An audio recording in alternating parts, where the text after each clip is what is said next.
Um, Hello and welcome to Italy, obviously.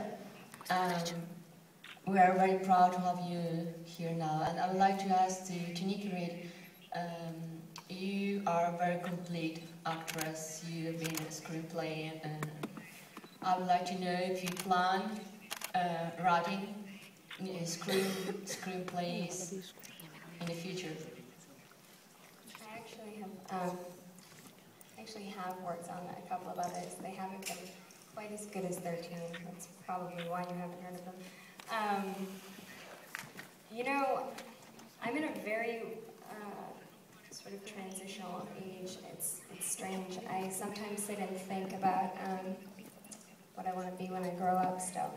I love acting, I do, but even when it's something as simple as writing on my blog, I have a blog, there's a kind of satisfaction that I get from that that I don't get from acting. And I try to, I mean, I've directed 2 music videos. They're small, but you know, they were still mine, and I really enjoy that. I produced a movie. Jackson does all kinds of stuff as well. He's actually a great writer and producer too.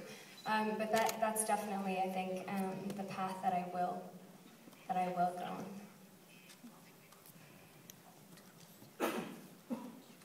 Vorrei sapere anche da Jackson come questo ruolo lo ha fatto crescere come attore e se si sente pronto per le cose che verranno dopo la saga. You know, as an actor, as an entertainer, as just an artist, and I thank God every day I wake up and I get to do something that I love to do. It's fascinating to me. I remember when I first picked up a guitar and stepped onto a stage in the musical Grease. I was acting and singing and dancing and playing guitar, and it was just, to me, it was just this absolute fascination with the power of the arts and how, you know, you can be enraptured by a performance, whether it's a band on stage or whether it's a film.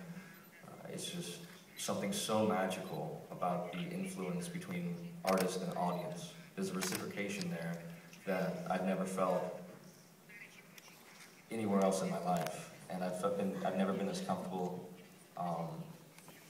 within my own skin unless I'm performing. I don't feel comfortable as a person. I feel more comfortable as an artist. And for me, the advent of the you know, when I first came on board with Twilight, it was, you know, we had no idea what was really going to happen with the series, and for it now to be a worldwide phenomenon is. It's still baffling. It's not something that we just kind of are like, oh yeah, here we are.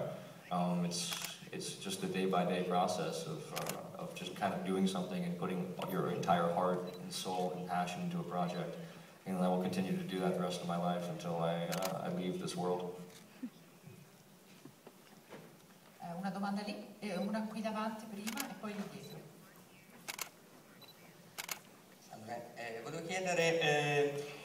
questi film, questa serie è incentrato ovviamente sulle figure di Belle ed Edward. Voglio capire com'è stato il rapporto vostro sul set con Pattinson e Stewart, per capire se facevano vita a parte, quindi voi e tutti gli altri avevate un diverso modo di, cioè, vivevate diversamente sul set, oppure eravate molto uniti, eccetera, e capire anche, insomma, questi due ormai sono dei super divi, insomma, come che rapporto avete avuto voi che eravate quasi di contorno in questa fase, per quanto fondamentale ovviamente, e poi se avete qualche episodio simpatico da raccontare delle riprese. Grazie.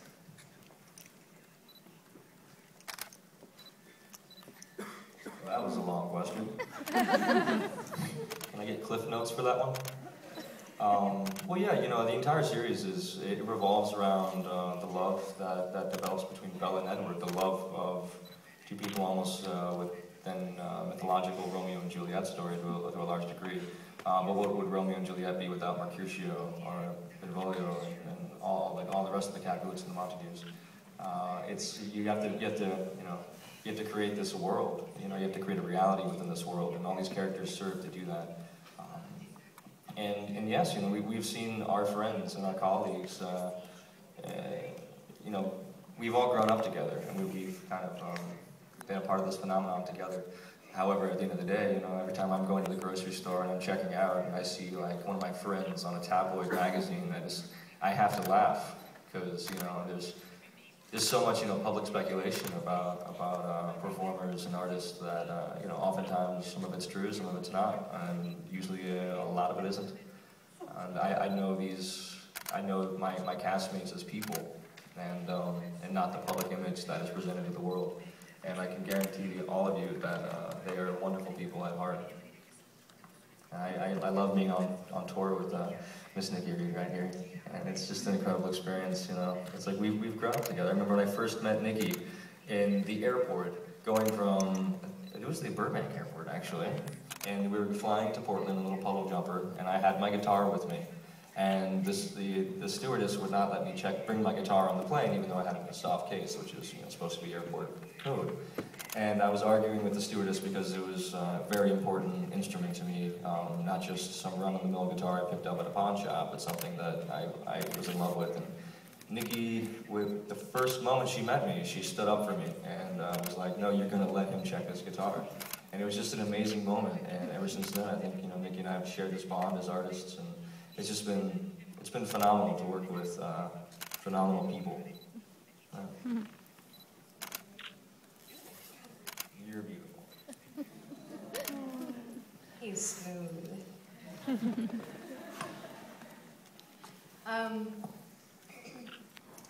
You know, that's an interesting question. Things have changed. Jackson gave you a very ideal answer, and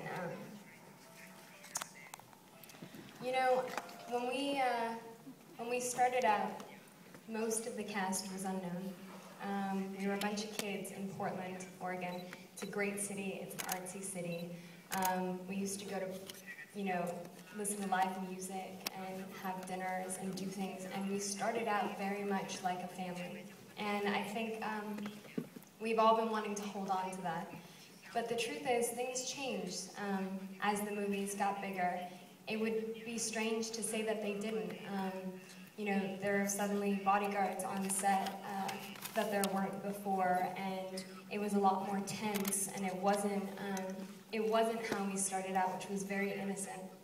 And I think that got hard for all of us. You know, it got hard to start seeing all of your friends in magazines and drama created that didn't necessarily exist, and constantly defending you know, relationships or friendships, and like you're going in circles and you're never going to win. And it's been a learning experience, I think, for all of us. So it hasn't remained the same to me. It's not necessarily bad, but it is different.